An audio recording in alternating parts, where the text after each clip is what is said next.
आप देख रहे हैं सत्यहिंदी.com। एक नजर अब तक की सुर्खियों पर। आम आदमी पार्टी ने शनिवार को आरोप लगाया कि नई दिल्ली विधानसभा क्षेत्र में घर घर प्रचार अभियान के दौरान अरविंद केजरीवाल के काफिले पर हमला किया गया है। आम आदमी पार्टी ने भाजपा पर प्रचार के दौरान केजरीवाल की कार पर पत्थर फेंककर आपके अभियान को बाधित करने की कोशिश करने का आरोप लगाया। वहीं भाजपा सांसद प्रवेश वर्मा ने आम आदमी पार्टी पर पलटवार करते हुए प्रचार के दौरान केजरीवाल की कार से 2 लोगों को कुचलने का आरोप लगाया। इस बीच आम आदमी पार्टी ने इस घटना का एक वीडियो भी अपने एक्स हैंडल पर शेयर किया है, जिसमें दावा किया गया है कि केजरीवाल के वाहन पर एक पत्थर गिरता देखा जा सकता है।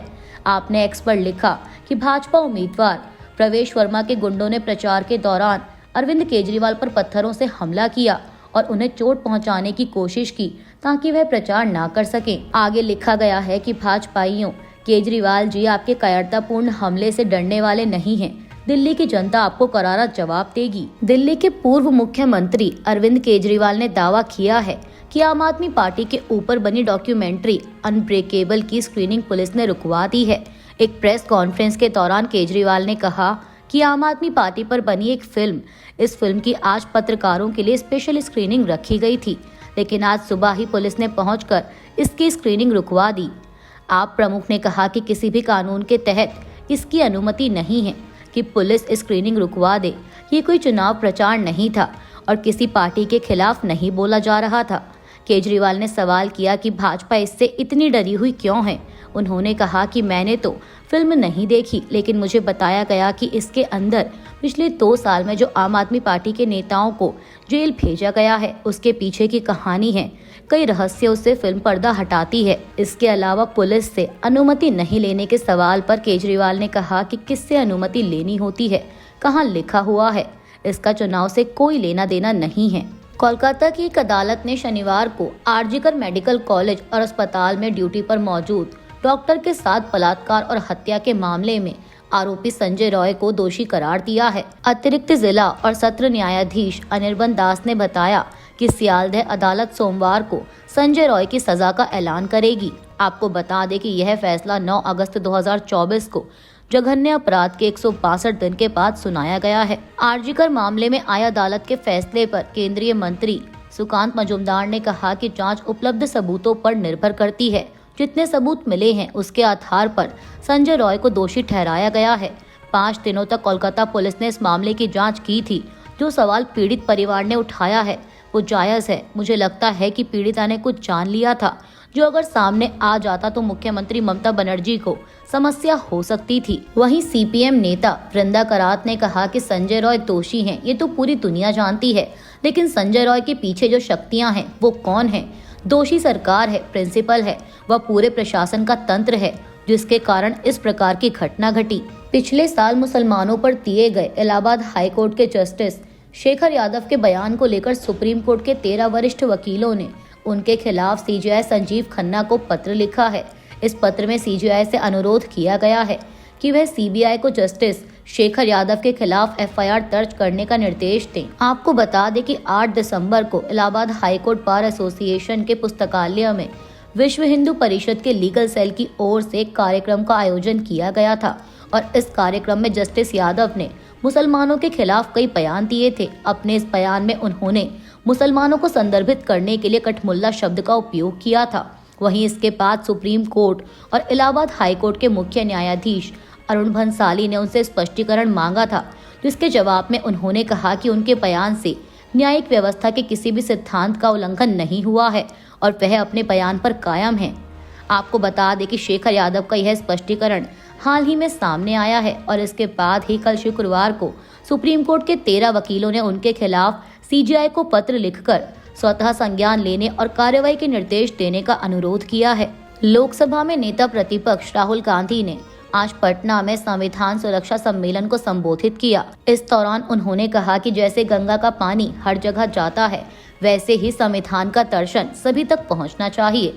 और कुछ दिन पहले मोहन भागवत कहते हैं कि गंगा गंगोत्री से नहीं निकली। भारत को 1947 में आज़ादी नहीं मिली बल्कि उसके बाद मिली।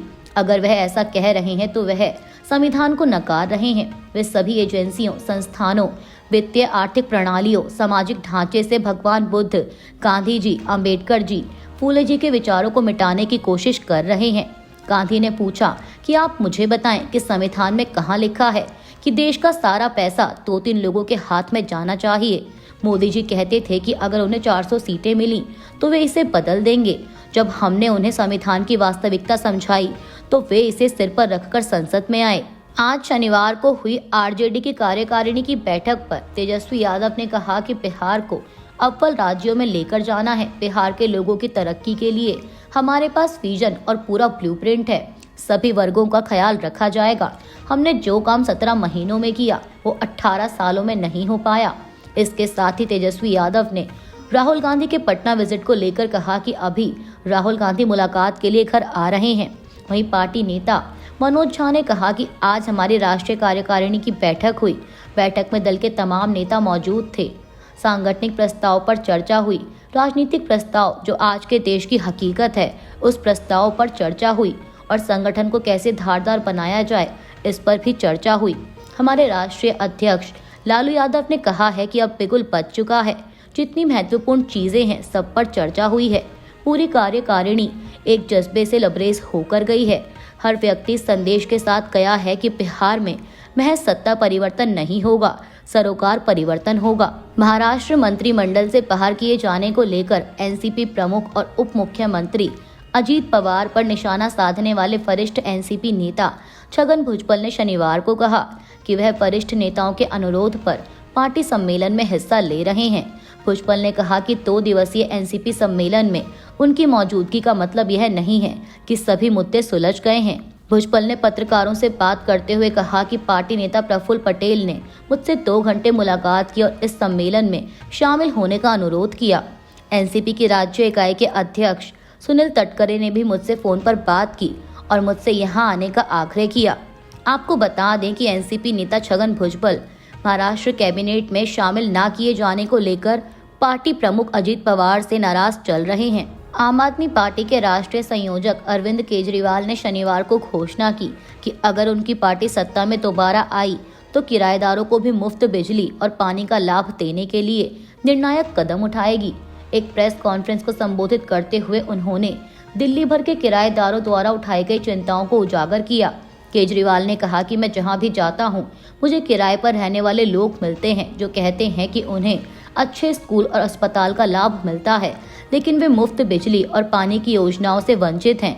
इस मुद्दे का समाधान का आश्वासन देते हुए केजरीवाल ने कहा कि हम यह सुनिश्चित करेंगे कि चुनाव के बाद किराएदारों, जिनमें से कई पूर्वांचल क्षेत्र के हैं, को भी मुफ्त बिजली और पानी का लाभ मिल सके। गजा को लेकर इसराइल और हमास के बीच युद्ध विराम समझौता स्थानीय समय के अनुसार रविवार की सुबह 8:30 बजे से लागू हो जाएगा। मीडिया रिपोर्ट्स के मुताबिक इसका ऐलान कतर में मौजूद मध्यस्थों ने किया। कतर विदेश मंत्रालय के प्रवक्ता माजिद अल अंसारी ने अपनी एक एक्स पोस्ट में लिखा कि समझौते के पक्षकारों और मध्यस्थों के समन्वय के अनुसार गजा पट्टी में युद्ध विराम रविवार 19 जनवरी को गजा के स्थानीय समय अनुसार सुबह 8:30 बजे शुरू होगा। उन्होंने लिखा कि हम निवासियों को अधिक से अधिक सावधानी बरतने और आधिकारिक स्रोतों से निर्देशों का इंतजार करने की सलाह देते हैं। ईरान की सरकारी मीडिया का कहना है कि देश की राजधानी तेहरान में 2 जजों की गोली मारकर हत्या कर दी गई। सरकारी मीडिया के अनुसार ईरान की सर्वोच्च अदालत के बाहर 2 वरिष्ठ जजों की गोली मारकर हत्या कर दी गई। मीडिया ने बताया कि इस हमले में एक और न्यायाधीश के साथ एक बॉडीगार्ड भी घायल हुए हैं। ऐसा भी कहा जा रहा है कि अज्ञात हमलावर ने गोलीबारी के तुरंत बाद खुद को भी गोली मार दी। हालांकि अभी तक यह पता नहीं चल पाया कि हमला किस मकसद से किया गया था। अभी के लिए बस इतना ही। बाकी की खबरों के लिए जुड़े रहिए सत्य हिंदी.com के साथ।